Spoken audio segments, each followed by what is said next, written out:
Bien, mesdames, messieurs, bonsoir. Donc, me revient la lourde tâche de faire la synthèse donc, des travaux qui ont été initiés au cours de ces 3 journées. Je vous propose en fait de procéder de la façon suivante.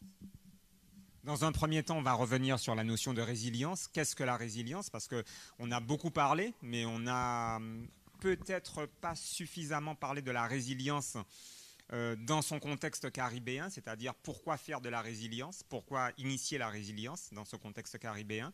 Donc j'ai juste 5 ou 6 slides, hein, pas plus, ça sera très vite. Ensuite, je vais faire une synthèse de tout ce qui a été dit ce matin, et vous imaginez bien qu'en 1h30, c'est très complexe de redire tout ce qui a été dit ce matin, mais enfin je vais essayer de m'attacher aux éléments les plus importants. Donc tout ne sera pas dit, c'est une synthèse, bien évidemment, vous l'avez saisi. Puis ensuite, on terminera par les perspectives, étant entendu que les perspectives, nous les co-construirons, parce que je n'ai pas de boîte à outils, je n'ai pas d'éléments miracles. Et donc, on va essayer de voir comment on peut co-construire nos perspectives. Alors, commençons tout d'abord par la résilience. On va partir de cette image, tout d'abord, l'impact économique des risques naturels majeurs dans la Caraïbe. En fait, ce qu'il faut bien comprendre, et on va... Alors, attendez, hop. Voilà. Ce qui est très très important sur cette diapo, ce sont ces deux petits... Alors, ce sont ces deux petits encarts, là, ici. Dans la Caraïbe, de façon générale, Caraïbe insulaire, le coût des catastrophes naturelles entre 1970 et 2019 a été de 125 milliards de dollars. Ça, c'est le coût des catastrophes naturelles entre 1970 et 2019. Si on prend uniquement la Martinique, ce sont pour la même période 653 millions de dollars. Donc, vous comprenez que dans ces conditions, il s'avère nécessaire d'être résilient et donc de mettre en place un certain nombre d'actions en vue de cette résilience. Alors bon, on va pas rentrer forcément dans les détails, mais on voit bien qu'il y a des territoires qui sont beaucoup plus affectés que d'autres. Si on prend par exemple Porto Rico, hein, qui se trouve donc véritablement sur la trajectoire des ouragans, et Porto Rico est souvent frappé par les ouragans, mais pas que. Voilà. On va pas être trop long. Alors, on va revenir à cette notion de résilience. Alors, un certain nombre d'entre vous ont évoqué la résilience ce matin. Alors, moi, je vais revenir un peu au fondement. La résilience, tout d'abord, c'est une notion qui, à l'origine, n'est pas une notion d'écologue, ni de géographe, ni d'urbaniste ou d'aménageur. La résilience, au départ, c'est une notion donc, qui est utilisée en physique. Ce sont les physiciens qui utilisaient cette notion pour désigner la résistance des matériaux au choc. Et aujourd'hui encore, j'ai un certain nombre de collègues à l'université qui travaillent sur des problématiques de corrosion et qui évoquent encore cette notion, enfin qui évoquent souvent cette notion de résilience des matériaux.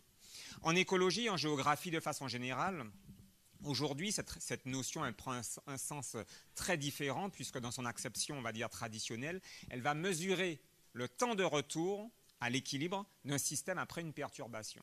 Donc le temps de retour d'un système à l'équilibre, le temps de retour à l'équilibre d'un système après une perturbation. Donc depuis les années 70, il y a une définition qui s'est imposée, c'est celle de Holling en 1973, qui définit la résilience comme la capacité d'un système à intégrer dans son fonctionnement une perturbation sans pour autant altérer la dynamique du dit système. Voilà, c'est-à-dire qu'on va intégrer la perturbation, on va s'adapter à cette perturbation et le système, il perdure, il continue à fonctionner. Donc cette acception, si vous voulez, repose sur l'idée qu'après une perturbation, le système n'est pas marqué par un retour à l'équilibre, surtout pas, mais grâce à de multiples changements et réajustements, le système s'adapte à la perturbation et y fait face.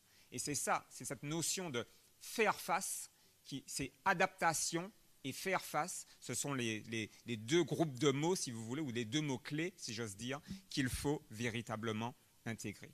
Donc la perturbation n'est donc plus vécue comme un traumatisme, mais comme un facteur de fonctionnement du système. C'est-à-dire qu'on intègre cette perturbation dans notre fonctionnement quotidien et on fait face. Alors la résilience, c'est donc une forme de résistance, d'une certaine manière. Et donc, c'est d'ailleurs la raison pour laquelle on parle aujourd'hui de résilience des communautés humaines lorsqu'elles cherchent des solutions durables face aux crises locales ou globales qu'elles doivent affronter, telles que les guerres, les catastrophes naturelles, le changement climatique, etc. C'est donc bien une forme de résistance. Certains scientifiques indiquent même que la résilience peut aussi s'apparenter à un changement de paradigme, c'est-à-dire à une modification profonde et définitive du système dans lequel l'homme évolue. Alors ça, c'est, si vous voulez, pour poser un peu le cadre et rappeler que ce séminaire, c'est bien un séminaire sur la résilience. Alors, pourquoi parler de résilience? Particulièrement dans le contexte caribéen, il faut parler de résilience parce que les petits États insulaires en développement, donc tous les États donc, de la zone, hein, on part donc on peut partir des Bahamas, on peut redescendre jusqu'à Trinidad et Tobago. Tous ces États insulaires, ce qu'en anglais on appelle les SIDE, Small Island Development States, donc tous ces États insulaires en développement, ils se caractérisent par une diversité de leur territoire, certes, de leur société, mais ces États, ils sont extrêmement vulnérables pour plusieurs raisons. Premièrement, parce que leurs caractéristiques géographiques sont particulièrement contraintes. Ce sont des territoires qui sont très exposés aux risques naturels majeurs, qui sont le plus souvent éloignés des centres, si j'ose dire, qui sont très isolés et qui sont particulièrement fragiles sur le plan écosystémique. Deuxième facteur de fragilité ou de vulnérabilité, ce sont le plus souvent des économies qui sont fragiles et donc très exposées. Donc étroitesse des marchés locaux, faible diversification des activités, coûts d'accès aux marchés extérieurs qui sont quand même relativement importants. Donc il y a une fragilité économique qui est indéniable. Et donc quand vous couplez cette fragilité économique au contexte, on va dire, donc comment dirais-je, aux aléas auxquels ces territoires font face, c'est sûr que ça crée quand même une vulnérabilité importante. Et puis enfin, dernier aspect, le développement d'une précarité sociale, économique et énergétique, parce qu'on finit par oublier qu'on est fortement dépendant énergétiquement, en dépit du fait que nous ayons du soleil toute l'année, en dépit du fait que sur certains territoires, il y ait de la géothermie, qu'il y ait en fait tout pour justement ne pas être dépendant énergétiquement, mais bizarrement, nous sommes encore hyper dépendants énergétiquement. Et donc, il y a aussi, il faut le noter, une faiblesse du capital humain, une insécurité multiforme et des problèmes. Ça, je le dis et je souhaite que ce soit entendu, un vrai problème en termes de formation des populations, et ce sera tout l'intérêt des mesures qui seront énoncées, présentées tout à l'heure, qui ont déjà été énoncées, mais enfin sur lesquelles j'insisterai peut-être tout à l'heure. L'indice de vulnérabilité économique dans la Caraïbe, alors là je ne vais pas vous faire un cours, mais tout le monde comprendra très vite, il suffit de regarder le code couleur qui est ici. Donc jaune, ce n'est, comment dirais-je, on est vulnérable, mais pas trop. Orange, on est hautement vulnérable, et rouge, on est extrêmement vulnérable. Et donc, vous voyez bien que l'indice de vulnérabilité donc dans la Caraïbe insulaire, il est extrêmement élevé, puisque même pour les pays, vous voyez, comme des territoires comme la Martinique, la Guadeloupe, etc., nous sommes vulnérables sur le plan économique. Nous sommes vulnérables sur le plan économique. Et si vous prenez un pays, si vous prenez Hispaniola, par exemple, donc Haïti et République dominicaine, vous avez donc des pays qui sont soit hautement vulnérables ou extrêmement vulnérables. Les Bahamas, par exemple, font partie des pays extrêmement vulnérables, comme c'est le cas de la Dominique, de Sainte-Lucie, etc. Donc, la vulnérabilité économique à l'échelle de la Caraïbe, elle est très, très importante, d'où justement l'intérêt de la résilience. La vulnérabilité environnementale l'est tout autant, puisque vous le savez, je ne vais pas rentrer dans les détails, mais dans la Caraïbe, ce sont des zones, donc ce sont des hotspots. Donc, hotspots, c'est quoi? Ce sont des zones où la biodiversité est extrêmement importante, mais aussi où cette biodiversité, elle est extrêmement fragile. Donc, c'est-à-dire qu'on a un taux d'endémisme dans nos régions qui est très élevé, donc des espèces que l'on retrouve. Alors, soit de l'endémisme classique ou dans l'endémisme strict. L'endémisme strict, c'est quand l'espèce n'est présente qu'à cet endroit à l'échelle mondiale. Et l'endémisme global, c'est quand on retrouve cette espèce plutôt dans cette région. Donc, on a un très fort taux d'endémisme, que ce soit sur le plan floristique ou faunistique. Mais on a aussi de l'endémisme strict, puisqu'en Martinique, par exemple, pour ne prendre que cet exemple, on a au moins une espèce aviaire, donc un oiseau qui n'est présent qu'en Martinique à l'échelle mondiale et dont la population, par exemple, n'est que de moins de 200 individus. Donc, c'est-à-dire que si ces oiseaux disparaissent, ils disparaissent de la planète. Voilà. D'où l'intérêt, si vous voulez, de tout mettre en œuvre, parce qu'au-delà de la vulnérabilité des populations, on voit bien, et donc de la nécessaire résilience qu'il faut avoir, il y a aussi une nécessaire résilience qu'il faut avoir vis-à-vis de notre cadre physique et de notre environnement. Voilà, bon, je ne vais pas rentrer dans plus de détails parce qu'on pourrait développer dans le contexte du changement climatique avec l'augmentation des températures, l'élévation du niveau de la mer, etc. Et donc, nos territoires, de toute façon, devront s'adapter à tous les changements qui sont en train de poindre, que nous commençons à observer. Et donc, notre vulnérabilité économique, vous voyez, elle est déjà importante et elle risque de l'être encore plus dans les années à venir si des mesures concrètes et fortes ne sont pas prises. Et c'est tout l'intérêt justement de la restitution qui va avoir lieu, que je vais faire maintenant. C'est tout l'intérêt de cette restitution, puisque le contexte, vous le voyez, il est quand même pas brillant. C'est le moins qu'on puisse dire. Alors, je vais, comme je viens de le dire, je vais tenter de restituer en un petit quart d'heure ce qui a été dit pendant toute la matinée. Mais surtout, ce que je veux, c'est laisser du temps pour l'échange de tout à l'heure, parce qu'il nous faut encore discuter et il nous faut encore, j'ai envie de dire, définir des stratégies et des pistes qui doivent être co-construites. Mais ce troisième volet, nous ne l'aborderons que d'ici à peu près une quinzaine de minutes. Alors, je me lance en faisant cette petite restitution. Tout d'abord, de tout ce qui a été dit, il y a plein de mots-clés que l'on pourrait retenir. Ces derniers, j'insisterai, je m'appesantirai un petit peu plus tout à l'heure sur ces mots-clés. Mais tout d'abord, on va commencer peut-être par le premier. Le premier, pour moi, c'est la nécessaire prise de conscience. Une prise de conscience qui doit d'abord être individuelle. Ça, c'est très important. La résilience, c'est d'abord une action individuelle. Et lorsque cette prise de conscience individuelle est optimale, par effet, j'ai envie de dire, par effet centrifuge, si vous voulez, un peu comme une tache d'huile qui se répand, cette prise de conscience deviendra ensuite collective. Mais il faut d'abord qu'il y ait cette prise de conscience individuelle. Ça, c'est le premier élément. Et donc, l'un des mots-clés, c'est la prise de conscience. Deuxièmement, pour que cette prise de conscience soit véritablement effective, il faut une très bonne vulgarisation de l'information scientifique. Alors, ça veut dire que l'information doit être adaptée. Donc, c'est-à-dire que cette information, il faut qu'elle tienne compte du contexte local.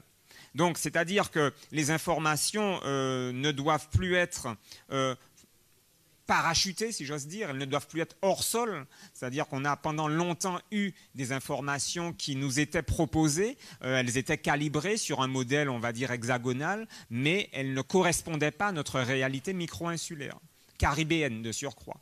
Donc il faut véritablement que cette information, cette vulgarisation de l'information scientifique, elle soit, comment dirais-je, construite ou co-construite par des locaux, par ceux qui sont issus du territoire. Alors, quand je dis ça, attention, comprenons-nous bien, ça ne veut absolument pas dire qu'il faut, comment dirais-je, écarter l'expertise qui vient d'ailleurs. Ce n'est pas du tout ce que je suis en train de dire. Je suis en train de dire que l'information, cette information nécessaire, cette nécessaire vulgarisation de l'information scientifique doit être co-construite, et j'ai bien dit pas uniquement construite, mais co-construite par des locaux. Ça veut dire que l'expertise extérieure, bien entendu, est la bienvenue, mais elle ne peut pas être exclusivement extérieure.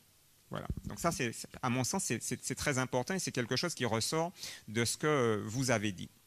Pour que les messages touchent bien leur cible, il faut aussi intégrer la population à ces processus de co-construction, justement, par le biais d'ateliers participatifs. C'est-à-dire que non seulement c'est fait par des locaux, mais c'est fait aussi par des locaux qui ont fait un tour de table extrêmement large pour qu'il y ait cette nécessaire participation de la population. Donc on va tester un petit peu la démocratie participative. On profitera aussi de ces ateliers donc, très larges pour faire vivre les relations intergénérationnelles. Là encore, un élément très important. Ça permet donc d'initier aussi la solidarité, de faire vivre donc peut-être cette relation entre les anciens et les plus jeunes, une relation qui est en train de se déliter, pour ne pas dire qui parfois est carrément rompue. Et donc, grâce, si vous voulez, à cette co-construction de l'information, de la vulgarisation de l'information scientifique, on fait d'une pierre plusieurs coups, puisque l'on fait vivre cette relation intergénérationnelle. Et donc, d'une certaine manière, on fait vivre aussi la mémoire du risque, puisque les anciens ont cette mémoire du risque que les plus jeunes générations, dont les plus jeunes générations ne disposent pas. On profitera en même temps pour intégrer la connaissance empirique de la population, parce qu'il y a le discours scientifique qui est très important, mais il y a aussi une connaissance vraiment empirique des populations, des personnes qui ne sont pas des scientifiques, mais qui ont une vraie connaissance du cadre physique. Je vais vous faire partager juste une anecdote. Moi, je suis un passionné de milieu maritime, de la mer, etc.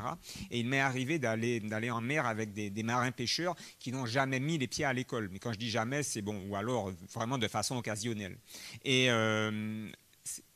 ces personnes qui ont une vraie intimité avec la mer vous disent, dans un quart d'heure, le courant changera de sens. Alors, vous les regardez en vous disant, mais bon, oui, d'accord, mais et pourquoi? Et ils sont incapables de vous le dire. Mais dans un quart d'heure, le courant change effectivement de sens.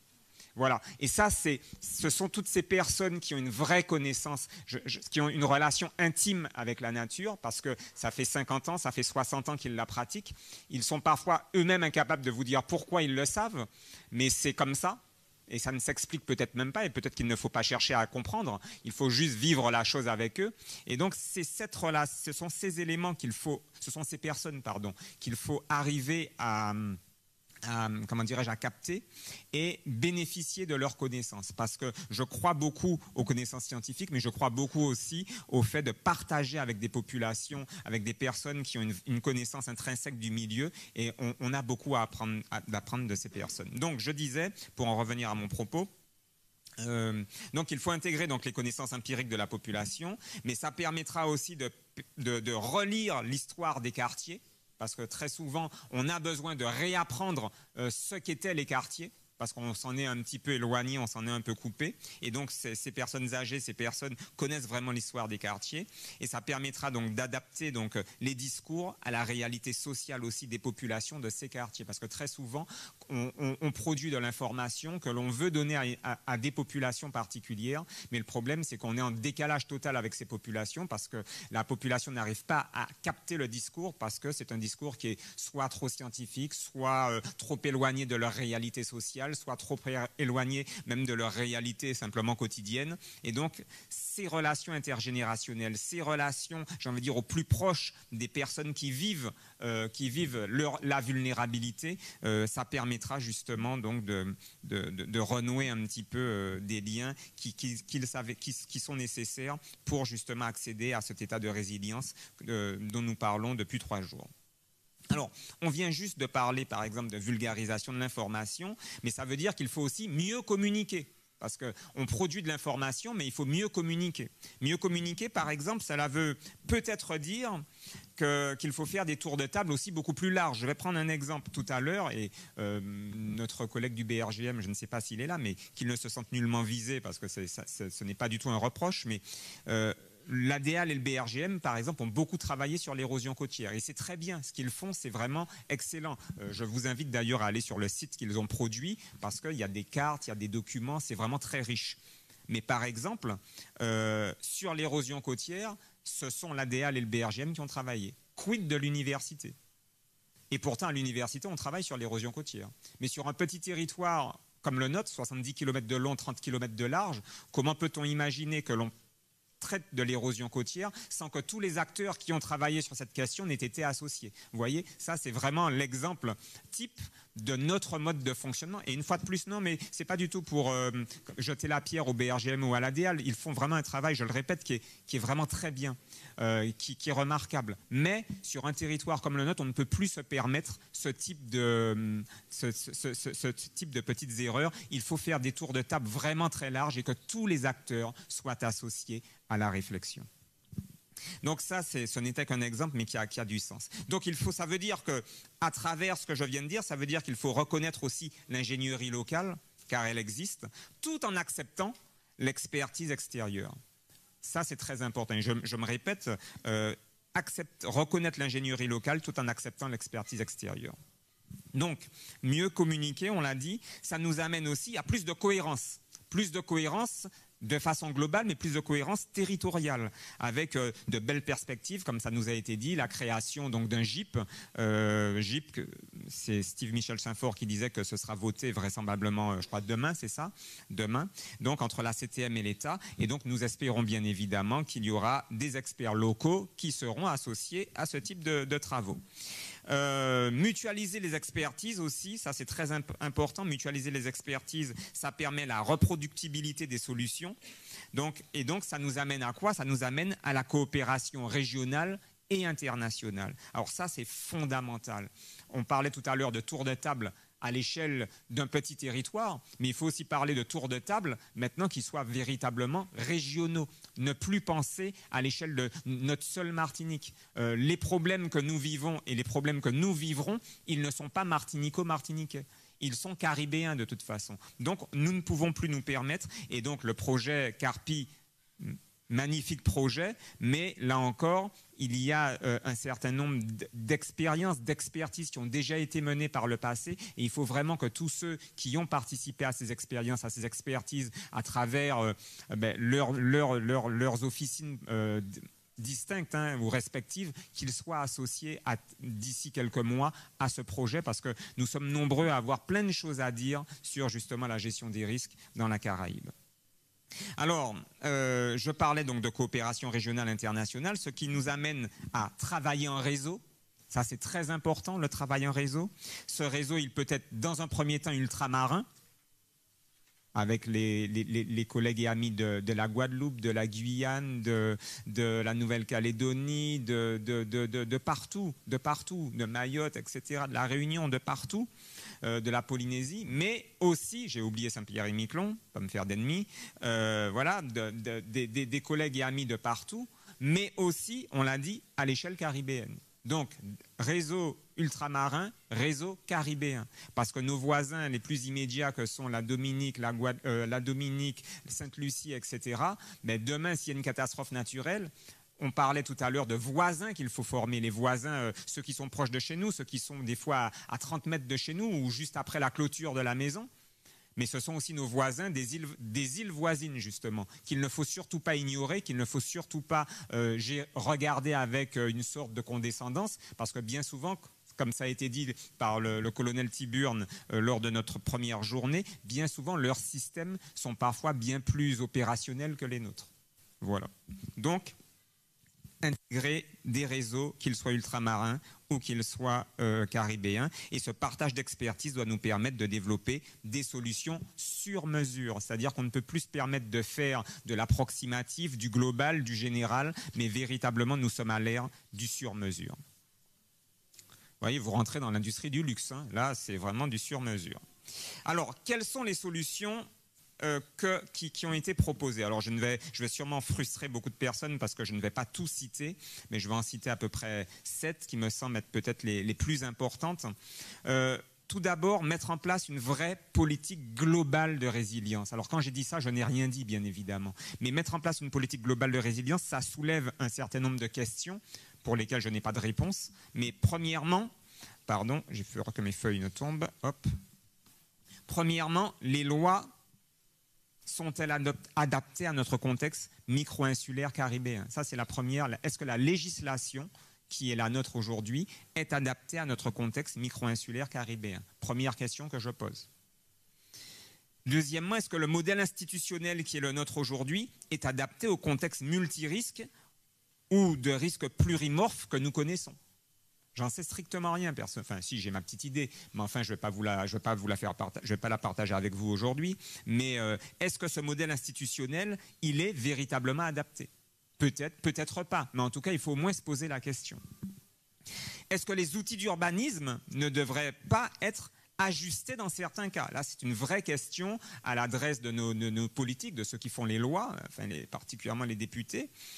Est-ce qu'aujourd'hui, on dispose de tous les outils d'urbanisme pour répondre aux cas de figure qui nous sont soumis? Bien. Donc ça, c'est un premier groupe d'éléments. Deuxième élément qui me semble important, c'est faire émerger en effet des risques managers. On a dit qu'il en faut au moins un par collectivité, et donc ce faisant, nous nous conformerions ainsi à la législation. Mais donc, qui dit faire émerger des risques de managers, dit développer des diplômes. J'aborderai cet aspect dans un instant. Mais donc, on retient déjà l'émergence de risques managers. Troisièmement, on retient qu'il faut peut-être aussi produire à l'échelle du territoire un annuaire des experts et des personnalités compétentes dans le domaine de la mitigation et de la résilience. Ça aussi, ce serait quand même intéressant d'avoir un document électronique de préférence, pas papier parce qu'il va devenir très vite obsolète, mais un document électronique recensant les noms, les adresses, les emails, les numéros de téléphone des personnes que l'on peut joindre en cas de... Et donc, on pourrait le faire par quartier, on pourrait le faire par commune, on pourrait le faire... Vous voyez, on peut décliner cela à différentes échelles. Donc, on pourrait vraiment avoir une vraie vue multiscalaire, ce serait intéressant.